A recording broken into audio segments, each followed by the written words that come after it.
2026 Venezuela, 2011 Libya, 2003 Iraq, 2001 Afghanistan, 1999 Yugoslavia, 1994 Haiti, 89 Panama, 70 Cambodia.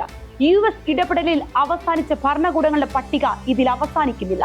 പശ്ചിമേഷ്യയിൽ നാശം വിതച്ച് യുദ്ധം കൊടുമ്പിരി കൊള്ളുമ്പോൾ ലോക പോലീസ് ചമയുന്ന അമേരിക്ക മുന്നോട്ട് നയിക്കുന്നത് എണ്ണ വിപണിയുടെ രാഷ്ട്രീയമാണ്. ഓരോ കാലത്തും ഓരോ ശത്രുവിനെയും മിത്രത്തെയും ഉൽപ്പാദിപ്പിച്ചാണ് അമേരിക്കയുടെ ഓരോ യുദ്ധവും. ഇന്ന് കാണുന്ന മിത്രം ഒരുപക്ഷെ നാളെ ശത്രുവാകാം. അമേരിക്കയുടെ കണ്ണുരുട്ടലിന് വഴങ്ങിയില്ലെങ്കിൽ സൈനിക ഇടപെടലും ഭരണമാറ്റവും പാവ സർക്കാരിന്റെ പ്രതിഷ്ഠിക്കലും പതിവാക്കിയിരിക്കുന്നു. വിശാലമായ ജൂതരാഷ്ട്രത്തിനു വേണ്ടി പോരാടുന്ന ഇസ്രയേലും സിറിയ, ലെബനൻ, യമൻ, അസർബൈജാൻ തുടങ്ങിയ വിട്ടുപോയ പേർഷ്യൻ രാജ്യങ്ങളുടെ ഐക്യത്തിൽ സ്വപ്നം കാണുന്ന ഇറാനും ഒരുപാട് പോരാട്ട ചരിത്രങ്ങൾ പങ്കുവെക്കാനുണ്ട്. ഈ യുദ്ധങ്ങളുടെ ചരിത്രം പരിശോധിച്ചാൽ സ്ഥായിയായ ശത്രുവോ മിത്രങ്ങളോ ഇല്ല, താല്പര്യങ്ങളാണ് നയിക്കുന്നത്. ഇന്നത്തെ സ്പോട്ട്ലൈറ്റ് പരിശോധിക്കുന്നു ഈ യുദ്ധത്തിൽ ശത്രുവാര്, മിത്രമാര്. ബന്ദി നാടകം മുതൽ ആണവായുധങ്ങളും നിഴൽ യുദ്ധങ്ങളും വരെ പയറ്റി ഏകദേശം 75 വർഷമായി ഇറാന് അമേരിക്ക തുടർച്ചയായി അലോസരം സൃഷ്ടിച്ചു വരികയാണ്. ലോകത്തുള്ള എണ്ണ നിക്ഷേപങ്ങളിൽ 11.82% ഉള്ളത് ഇറാനിലാണ്. ഏറ്റവും കൂടുതൽ എണ്ണ നിക്ഷേപമുള്ള വെനസ്വേലയിൽ 17.17%, സൗദി അറേബ്യയിൽ 15.14%. ഈ രണ്ട് രാജ്യങ്ങളിലും സ്വാധീനം ഉറപ്പിച്ച ശേഷമാണ് അമേരിക്ക മുഖ്യ എതിരാളിയായി പ്രഖ്യാപിച്ച ഇറാനു നേരെ ഇസ്രയേലിനെ മുന്നിൽ നിർത്തി യുദ്ധം ആരംഭിച്ചത്. ഷിയ ഭൂരിപക്ഷ രാജ്യമായ ഇറാന് പശ്ചിമേഷ്യയിലെ സുന്നി ഭൂരിപക്ഷമുള്ള ഗൾഫ് രാജ്യങ്ങളുമായി നല്ല ബന്ധമല്ല ഉള്ളത്.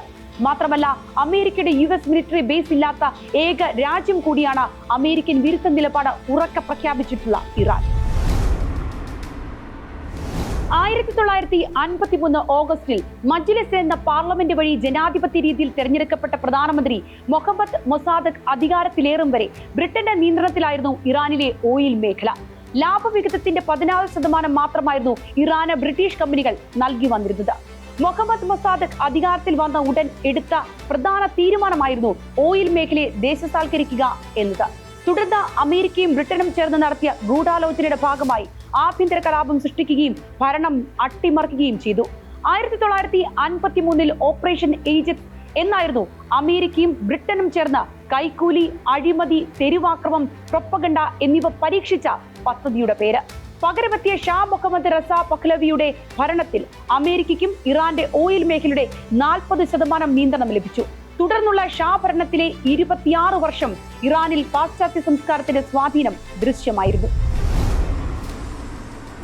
ഷാ പഹ്ലവി ഇസ്രയേലുമായി ഉറ്റബന്ധമാണ് പുലർത്തിയത്. രഹസ്യ പോലീസായ സാവകിന്റെ പരിശീലന ചുമതല പോലും ഇസ്രയേലിന്റെ ചാര പോലീസായ മൊസാദിനെ ഏൽപ്പിച്ചു. അത്ര ഉറ്റബന്ധമായിരുന്നു ഇരുവരും. ഇറാനിയൻ സായുധ സേനയെ സജ്ജീകരിക്കുന്ന ചുമതലയും അവർക്ക് നൽകി. ഗതാഗത പദ്ധതികളുടെ ചുമതല ഇസ്രയേൽ ഏറ്റെടുത്തിരുന്നു. അതേസമയം ഏകാധിപത്യ നടപടികളെ തുടർന്ന് ജനം ഷായ്ക്കെതിരെ തെരുവിലിറങ്ങി. എല്ലാ മുതിർന്ന പൗരന്മാരും ഷായുടെ റാസ്താക്കീസ് എന്ന പാർട്ടിയിൽ ചേരണമായിരുന്നു. എതിർ സ്വരങ്ങളെ ഭരണകൂടം അടിച്ചമർത്തി. 79 ഇറാൻ ജനത വിപ്ലവം തുടങ്ങി. അവർ പുതിയ നേതാവായി ആയത്തുള്ള റുഖോല ഖമനി ഭരണമേൽപ്പിച്ചു. അങ്ങനെ അമേരിക്കയ്ക്കും ബ്രിട്ടനും എണ്ണയുടെ നിയന്ത്രണം നഷ്ടമായി. ഖമനിയുടെ ഇസ്ലാമിക ഭരണത്തിൽ സ്ത്രീകളുടെ അവകാശങ്ങൾ ഹനിക്കപ്പെട്ടു. പ്രതിപക്ഷ നേതാക്കളെ തുറുങ്കിലാക്കി. ഇതിനിടെ ഇറാനിയൻ വിദ്യാർത്ഥികൾ 52 അമേരിക്കൻ എംബസിയിലെ നയതന്ത്ര ഉദ്യോഗസ്ഥരെ 444 ദിവസം തടവിലാക്കി. ഇതിനുള്ള പ്രതികാരമായാണ് ആയുധവും അർത്ഥവും നൽകി ഇറാനെതിരെയുള്ള യുദ്ധത്തിന് ഇറാഖിലെ സദ്ദാം ഹുസൈനെ പറഞ്ഞയച്ചത്. പിന്നീട് സദ്ദാം ഹുസൈനെ ശത്രുവായി മാറ്റിയത് അമേരിക്കയുടെ മറ്റൊരു യുദ്ധതന്ത്രം. നൈൽ നദി മുതൽ ഇറാഖിലെ യൂഫ്രട്ടീസ് നദി വരെ നീളുന്ന വിശാലമായ ജൂതരാഷ്ട്ര സങ്കല്പം ഇപ്പോൾ ഇറാൻ ആക്രമണത്തോടെ വീണ്ടും സജീവ ചർച്ചയായി വരികയാണ്. ഫലസ്തീൻ, Jordan, Lebanon, Syria, Egypt, Saudi എന്നീ രാജ്യങ്ങളുടെ ഭാഗമായ പ്രദേശങ്ങൾ ഉൾക്കൊള്ളുന്നതാണ് തീവ്ര വലതുപക്ഷ സൈനിസ്റ്റുകൾ മുന്നോട്ട് വയ്ക്കുന്ന ജൂതരുടെ സ്വപ്നഭൂമി. അടുത്തിടെ ഇസ്രയേൽ ധനമന്ത്രി ബെസലേൽ സ്മോട്രിച്ച് നടത്തിയ ജൂതരാഷ്ട്ര പ്രസ്താവനകൾ വിവാദമായിരുന്നു. 7.5 ദശലക്ഷം ജൂതരുള്ള അമേരിക്ക എക്കാലത്തും സൈനിസ്റ്റ് അനുകൂല സമീപനമാണ് സ്വീകരിച്ചു വരുന്നത്. അതേസമയം സിറിയയും ലെബനനും യമനും ഒക്കെ ഉൾച്ചേർന്ന ഷിയ സ്വാധീന മേഖലയാണ് ഇറാന്റെ സ്വപ്നം. ഇത് മനസ്സിൽ കണ്ടാണ് ഇറാൻ, യമൻ, സിറിയ, ലെബനൻ തുടങ്ങിയ രാജ്യങ്ങളുമായി സഖ്യമുണ്ടാക്കുകയും ഹമാസ്, ഹിസ്ബുല്ല ഗ്രൂപ്പുകൾക്ക് ഫണ്ടിംഗ് നൽകാനും തുടങ്ങിയത്.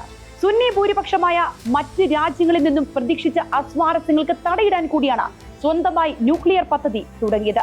2003 2021 ഇടയിൽ ഇറാനെ ആക്രമിക്കാൻ US ധൈര്യം ഉണ്ടാകാതിരുന്നത് സിറിയയിലെയും ലെബനനിലെയും സായുധ ഷിയ ഗ്രൂപ്പുകൾ തീർത്ത കവചം കൊണ്ട് മാത്രമായിരുന്നു.